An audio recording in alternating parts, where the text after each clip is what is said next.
ओम शांति। प्यारे भाई बहनों, मुरली में एक किच्चक की कहानी आती है। किच्चक एक बहुत बड़ा दुष्ट प्राणी था, दुष्ट मनुष्य था, जो महाभारत काल में कहा जाता है कि अरण्य पर्व में महाभारत काल में महाभारत में बताया गया है कि जब 12 साल का वनवास पूरा करके 1 साल अज्ञातवास में रहने के लिए पांडव अपना वेश बदल करके, वासा बदल करके विराट राज्य में रहने के लिए आए थे। 12 साल का पूरा हो गया था वनवास और 1 साल उनको अज्ञातवास बिताना था। तो वेश और भाषा बदल करके वो विराट राज्य में रहने लगे। तो वेशभूषा बदल करके सब ने अपने अपने, कोई रसोइयों का काम करते थे, कोई गाय खिलाने का काम करते थे, कोई डांस, उसके बेटी को डांस सिखाने का काम करते थे, कोई उसके यहाँ मुनि बन करके काम करते थे उसका। तो विराट राजा के साले का नाम था किचक, जो बहुत दुष्ट इंसान था। हमेशा वो, उनकी नज़र बहुत खराब थी। बूढ़े विराट राजा का सारो कारोबार किच्चक ही संभालते थे। उनके ऊपर उनका आधिपत्य था। विराट राजा की पत्नी सुदेशना देवी के पास द्रौपदी जी शैलेंद्री के रूप में रहती थी। किच्चक की नज़र हमेशा द्रौपदी पर पड़ती थी।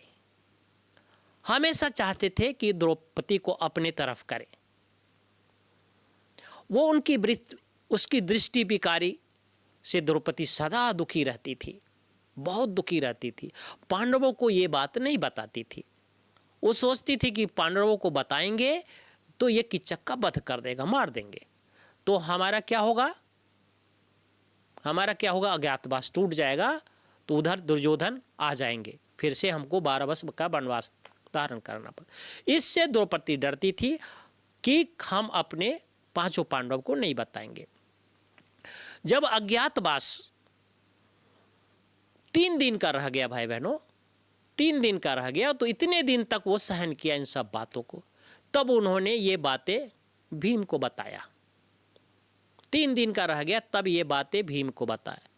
भीम के कहे अनुसार किच्चक पर झूठा प्यार दिखाकर, फुसला करके भीम क्या किए, वो खुद ही द्रौपदी बन गई। द्रौपदी ने कहा कि आज रात हम तुमसे मिलेंगे नृत्यशाला में, आ जाना, तुम जहाँ पर डांस करती है विराट राजा की बेटी, वहाँ पर तुम आ जाना, मैं रात को मिलूंगी तुमसे। भीम को ये बात बता दिया। भीम खुद ही द्रौपदी बन करके बैठ गई, साड़ी वारी पहन करके बैठ गई और द्रौपदी को बोल दिया कि आ जाओ। द्रौपदी ने उसको बोला आ जाओ, उनकी भाषा में। अब किच्चक वहाँ आ गए जहाँ पर अर्जुन भी थे। अर्जुन मृदंग बजाने में बहुत होशियार था। अर्जुन मृदंग बजाने लगे और जो ही द्रौपदी समझ करके उन्होंने, किच्चक ने जो ही टच किया भीम को, भीम ने उसी समय उन पे प्रहार करना शुरू कर दिया और प्रहार करते करते दोनों में मल्लयुद्ध हुआ। आखिर में किच्चक का वध कर दिया। तो आखिर में क्या हुआ, उसका वध हो गया। इसीलिए जो किच्चक जैसे व्यक्ति होता है, इसका आध्यात्मिक भाव ये है कि जिनकी कामुक दृष्टि होती है, विकारी दृष्टि वृत्ति होती है, वो किच्चक समान है। धीरे धीरे उसका पतन हो जाता है। धीरे धीरे वो व्यक्ति भगवान के ईश्वरीय ज्ञान छोड़ करके चले जाते हैं, पतन हो जाता है। इसलिए बाबा कहते हैं, हमें सब बच्चों को बाबा हमेशा चेताते हैं कि किच्चक समान नहीं बनना, यानी विकारी दृष्टि नहीं रखना। ओम शांति, ओम शांति।